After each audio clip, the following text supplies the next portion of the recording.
So, you want to know how to survive the end of the world? Well, I'm going to tell you. It's actually very, very simple. I've got all the advice you're ever going to need, and you're going to need it. Because December 21st, we're all going to die. Well, not all of us. There's going to be a lot of confusion. There's going to be a lot of chaos. And because the Mayans predicted it, we know that it's true. After all, it says so in the Bible. So you might want to pay attention to this video. Nobody really knows the answer to this question. I mean, come on, who could? People have this theory that it's the Earth, the Sun, and a black hole all lining up, but the universe isn't that unfair. This whole end of the world thing, there are going to be people that survive it. Think about all of these survivalists that are out there. Think of me. I'm doing a survival video. I'm not going to die because I'm going to be prepared. And because of me, I'm going to make sure you're all prepared too. So rather than answering a ridiculous question like what's actually going to end the world, let me just start giving you some tips as to what you need to do to prepare for this thing.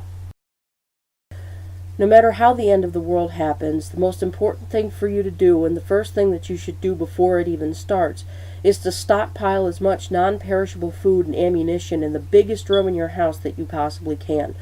You should have, for at least one person, 30 years worth of food, and for every other person add about 15.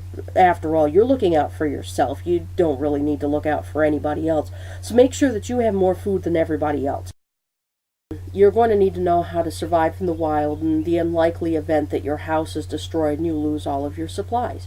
We all know that lighters and matches are either going to not work or they're going to disappear when the end of the world comes around, most likely because people are taking them all up, and if you can't get your hands on any, you're going to need to know how to build a fire in the woods. And there are tons of wilderness survival places that you can go to teach you how to do all of this, but I would suggest taking these courses rigorously, because it doesn't matter if it's nuclear fallout or anything like that, you can get through it as long as you know how to survive in the wilderness. At all times, at a moment's notice, you should know every possible way out of your state. Every possible way. I mean every road, every exit. You need to know in all directions where it is you can go. After all, it's very unlikely that when the end of the world comes, what's happening in your area is going to be happening in another area. The safest bet for you to do is, if you cannot stay where you are, to pack up and leave.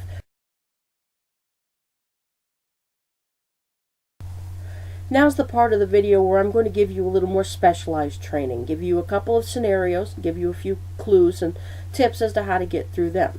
What happens if it's an alien invasion? Well, there's a few things to know about aliens. If they're invading us, they're obviously more intelligent than us and probably more advanced than us. They have technology that we are not going to have. But no matter what the technology, we're humans. We can deal with anything. So your first tip for getting through an alien invasion is, this should always be priority number one. Get your hands on one of the little buggers. If you can manage that, you could probably interrogate them for information. After all, because they're so super intelligent, they more than likely understand our language and can pick it up very quickly.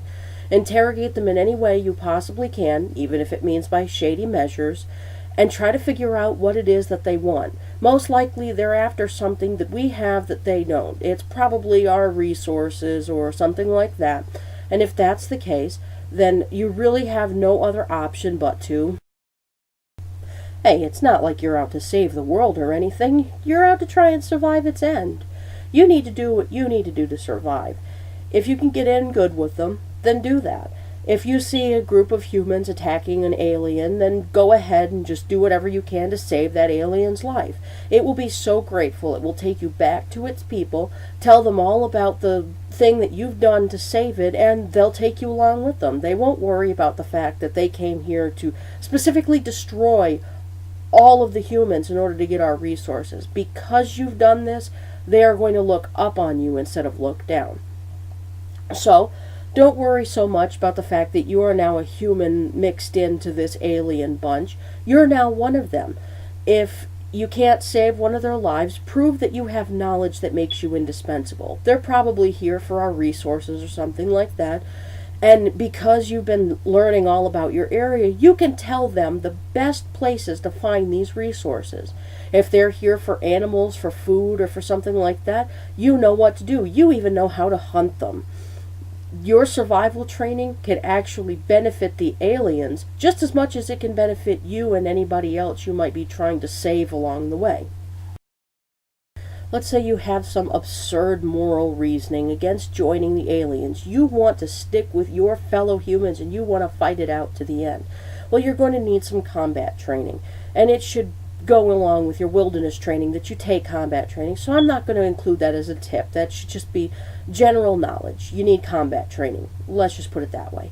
But aliens have technology that we don't have. That most likely means things like force fields or bulletproof shields or things that you won't be able to pierce right away with bullets or blades or anything like that.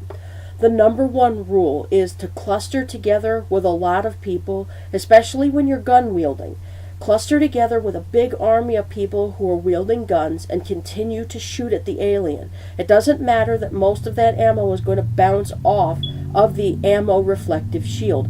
One of those bullets is going to end up getting through. And then all of those wasted bullets are going to be nothing compared to that one bullet that has just saved you and all of humanity. You're not looking to save all of humanity, you're looking to save yourself. But if you happen to save all of humanity, that's kind of an added bonus, right? You get to be a hero. So the tip here, it doesn't matter if they have shields that can repel your weapons, just keep firing. Don't worry about the wasted ammo, there's plenty. An outbreak of zombies is a whole lot more believable and conceivable and even probable than an alien invasion. After all, zombies are far more realistic than aliens could ever be. So the first thing I want you to do is, of course, after this video, I want you to go out and rent every single zombie movie you can find. That includes all of the old ones and all of the new ones. It doesn't matter if you like watching them or not.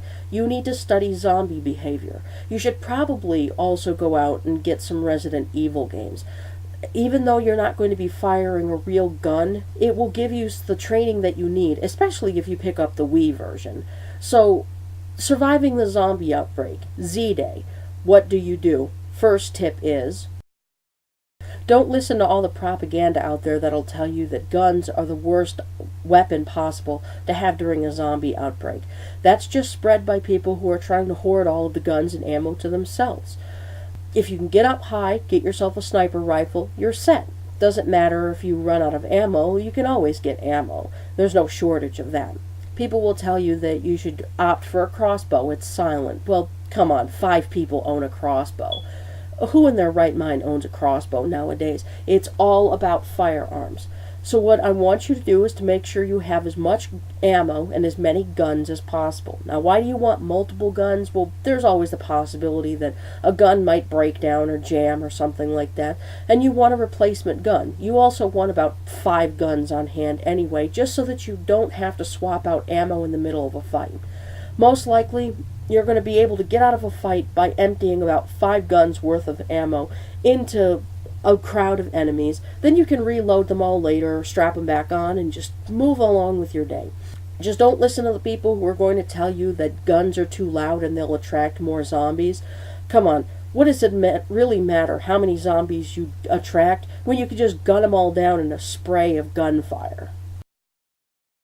Being alone is the best option for the end of the world, because you don't have to worry about looking out for somebody else and all of that other nonsense. You just have to look out for you, which is what this is all about. You don't need to worry about the guy next to you. You need to worry about yourself.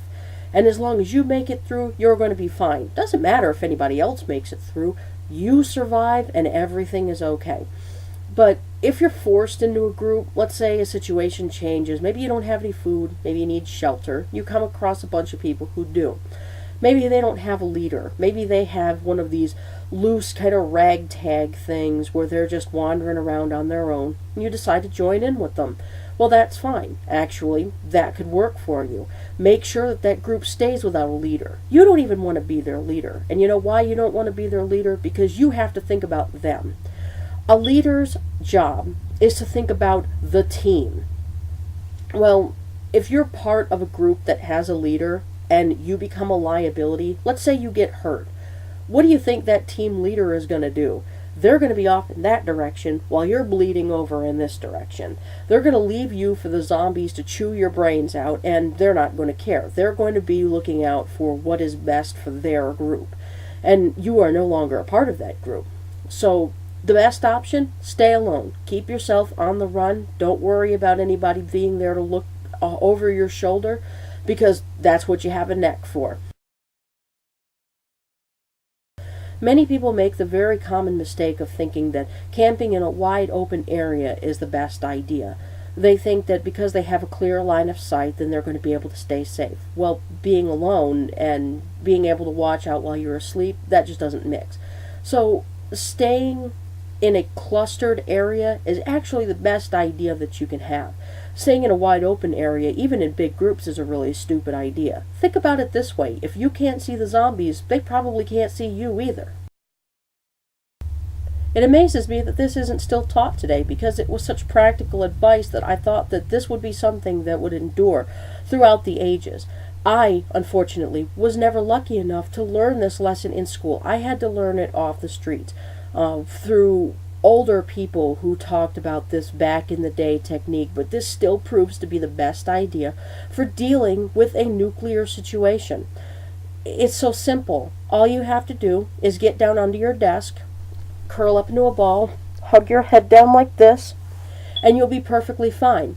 Remember, nothing can hurt you if you're hiding under your desk. The people in government can be trusted. They have plans. They've planned this all out for years in advance. They have money in order to take care of anything that might happen. People are going to be able to rebuild and get back on with their lives. And all of these tips that I've given you, these are going to be just in case, because as your mothers have probably already said, it's better to be safe than sorry. But don't worry, have faith in the government, because no matter who is president by the time the end of the world comes, whether it's still Obama or whether it's Santorum or Romney or Gingrich or somebody who just comes out of left field and sweeps us all away, they have plans. They're going to know what to do, and they're going to do what's best for this country. But not only for this country, the American government is going to take care of the entire world. So you don't have to worry about what happens when this so-called end of the world happens. The government is going to be there for us. But in the very, very unlikely scenario that the government lets us down, then you have these tips to fall back on. You know what to do. And if you implement them, I'll see you at the end of the world, and I'll see you during the rebuilding. But for the very many of you who think that you know better than me and think that you know what to do, then what can I say? I'm going to be alive. What about you?